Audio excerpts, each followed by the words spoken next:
Hello, my name is Carlos Arce, and this is my co host. Esmeralda Arce. Welcome to our podcast, The Adventure Called the Writer's Life. We have a full cast today to help us read another one of my stories. Today's story is titled The Last Goodbye. The Last Goodbye. Hello, Miss Ruiz. The young barista greeted Ed with a smile. Good morning, Maria. Ed greeted her back, forcing a smile. He came to Laurie's coffee and pastries every morning, and every morning it was the same order: a freshly made blueberry muffin and a large cup of pecan-flavored Texas-grown coffee. I have your muffin ready. She walked over to the oven and pulled out a tray filled with still steaming pastries. She closed her eyes and inhaled deeply. A huge smile came across her face. She picked up the biggest one, and with all the care she could muster, she put it on a plate decorated with hearts. Here you go, sir. Ed grabbed it and moved towards the register. He smiled as the young barista hummed a sweet melody. The aroma of pecan-flavored coffee filled the shop. It brought back memories of him and his wife. Ellie, I miss us so much. Ed tried paying, but the young barista waved him off. Mr. Ruiz, you know your money is no good here. With coffee and muffins in hand, he walked over to his usual table. He pulled out the chair and sat down. I will be here, Mr. Ruiz, whenever you are ready. She began wiping down the counter, occasionally looking up to make sure he was good. Every year on this day, Ed would make the pilgrimage to where his beloved was taken from him. It never changed. The employees made it a thing to open a few minutes earlier than usual so that he could have his time to mourn. As he ate his breakfast, his hands shook and his heart grew heavy. The years of this same routine were beginning to show their toll. He bowed his head and shed a tear. The alarm on his wristwatch his wife had given him alerted him to the time. Dear Lord, give me the strength to make it through the storm. Ed tightened his grip on the cup of coffee as a tear fell into it. The light in the room brightened, and sounds of people shuffling in and out filled the cafe. The manager, a young Italian with a heavy accent, stood next to an older, fit lady in her mid-30s, flirting the afternoon away. Behind her were 3 high school boys, also ogling her. They would get annoyed every time someone blocked their view. A blonde and a brunette hurried to and fro. The blonde would work the register between orders. Ed looked toward the service counter and chuckled.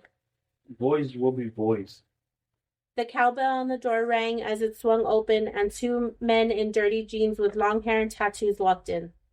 They stopped and surveyed the room. The tallest one smiled, showing off a gaping hole where his teeth once were. His eyes, filled with rage, were bloodshot and looked like he had not slept in a week. He turned to his friend and gave him a nudge to lock the door. The shorter one wore torn jeans and a rock band t-shirt. He kept sniffling every few seconds and rubbed his nose. He stepped toward the door with urgency and turned the latch. With a nervous chuckle, he said, "Let's do this gig. I am hurting, Dave. First we get the money, then we go all COA on these homies." "Yeah," the shorter one sniffled. As they made their way to the register, they each drew a .45 from their backs. "Give us the money, Blondie." Dave pointed the gun at her. He laughed as her eyes stared down the barrel, and she began to cry. The people in the cafe froze. The young Italian manager looked up, stepping in front of the lady he had been flirting with. His eyes were darting back and forth, trying to decide what to do. "You the manager, a-hole?" The shorter guy ran toward him, grabbed him by the shirt, and pushed him behind the counter. "Open the register now." Dave let out a huge laugh and waved his gun in the air. "Give me a reason to make you see heaven early." As the 2 gun-toting friends were distracted, waving their guns in the air, the manager pulled out a shotgun from underneath the counter. He aimed it at the 2 intruders and without hesitation or thought, pulled the trigger. Both friends, scared, began shooting at everything that moved. As people dropped and the bullets continued to fly, Ed rose to his feet, waving for it all to stop. As the shorter assailant dropped, he fired his gun, sending a bullet towards the manager. The bullet hit the ceramic wall, ricocheting off in an angle and straight into the manager's torso and burying itself in the lower spinal cord. Its force caused his head to hit the edge of the counter, cutting deeply into the skin underneath his left eye. Around the corner, coming out of the restroom, came Ellie, the love of Ed's life, screaming, Edward! Stop, Ellie! Dave, startled and high on adrenaline, spun around and fired indiscriminately. A bullet flew out of the barrel, ricocheting off the wall, and pierced Ellie's carotid vein. Her eyes widened as the pain of the bullet piercing her neck sent her stumbling back. Ellie, my Ellie! Ed stopped and reached out to catch her. He fell to his knees as she dropped into his arms.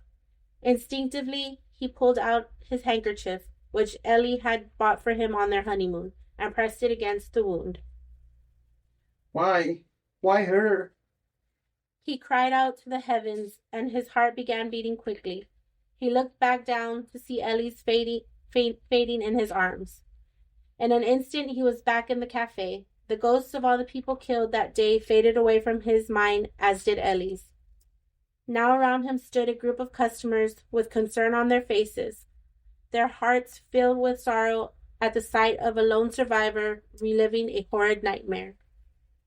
He inhaled and held his breath as long as he could.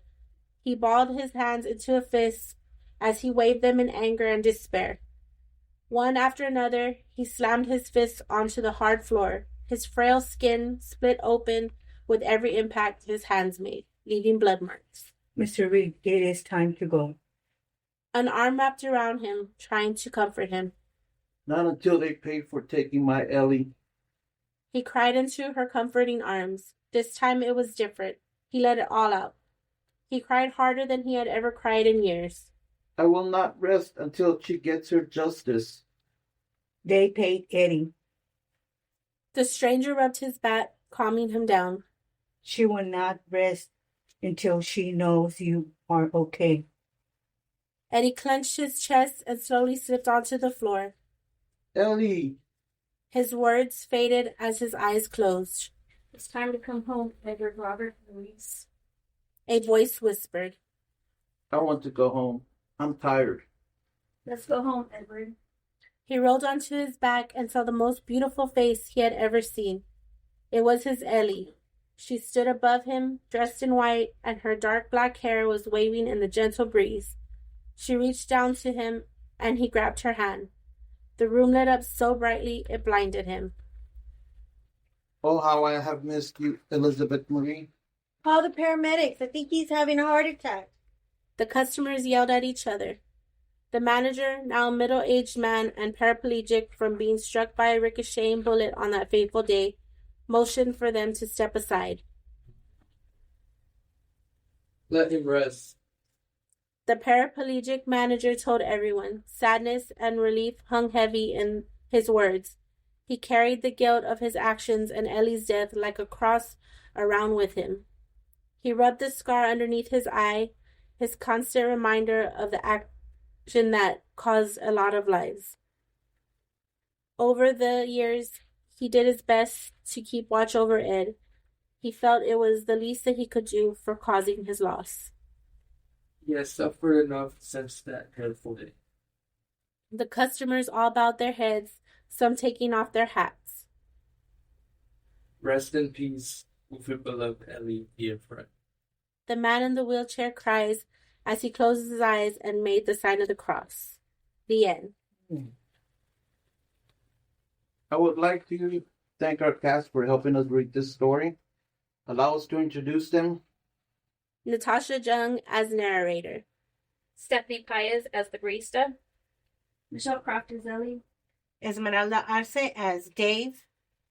Sebastian Villarreal as the manager. Beatriz Uriegas, Angel and Stranger. Carlos Darcy as Ed. Jessica Varial as Short Alien. Fabiola Reyes as customer. Thank you for being our guests today and being on our podcast. I hope you all enjoyed my story and our podcast. Bye. Until next time, keep writing and reading, and come back for another episode of this adventure called A Writer's Life.